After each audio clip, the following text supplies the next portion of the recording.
Hello friends, welcome back to my channel. तो friends, आज की इस वीडियो में हम यह जानेंगे कि आखिर कैसे श्री कृष्ण ने हनुमान जी की मदद लेकर सत्यभामा, गरुड़ और सुदर्शन चक्र का अहंकार को मिटाया। तो चलिए शुरू करते हैं।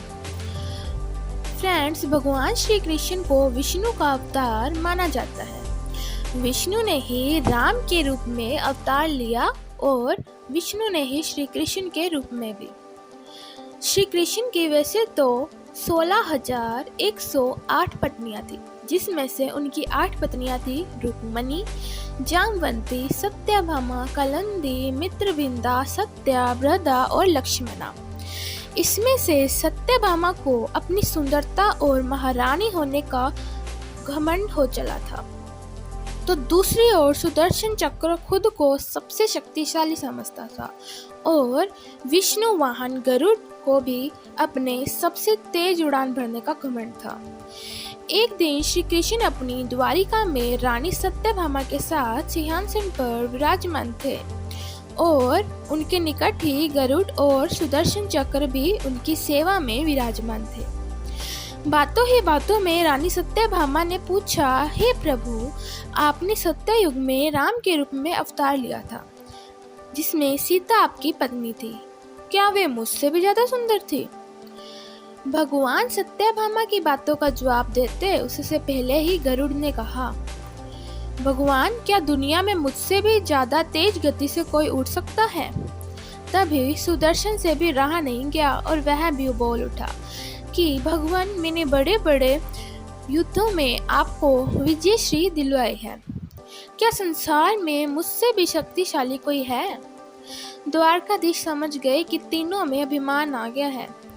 भगवान मन मंद मुस्काने लगे और सोचने लगे कि इनका अहंकार कैसे नष्ट किया जाए।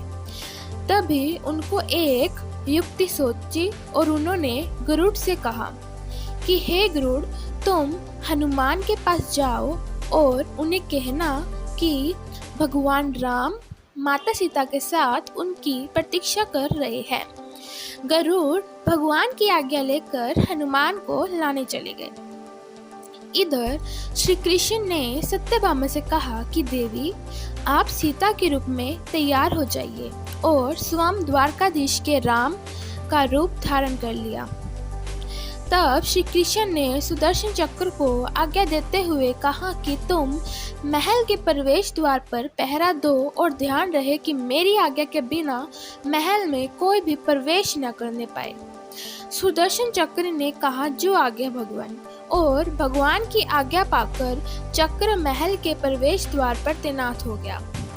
गरुड़ ने हनुमान के पास पहुंचकर कहा कि हे वानर श्रेष्ठ, भगवान राम माता सीता के साथ द्वारका पे आपसे मिलने के लिए पधारे हैं।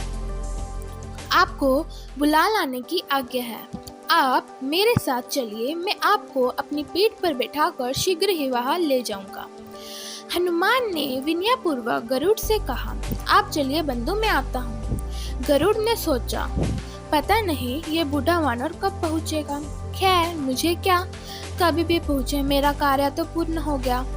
मैं भगवान के पास चलता हूँ। यह सोचकर गरुड़ शीघ्रता से द्वारका की ओर उड़ चले।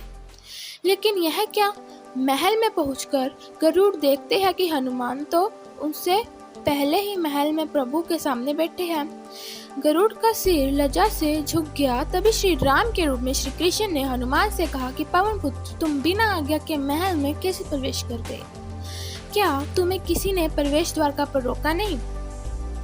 हनुमान ने हाथ जोड़ते हुए सिर झुकाकर अपने मुंह से सुदर्शन चक्र को निकालकर प्रभु के सामने रख दिया। हनुमान ने कहा कि प्रभु, आपसे मिलने में मुझे कोई नहीं रोक सकता।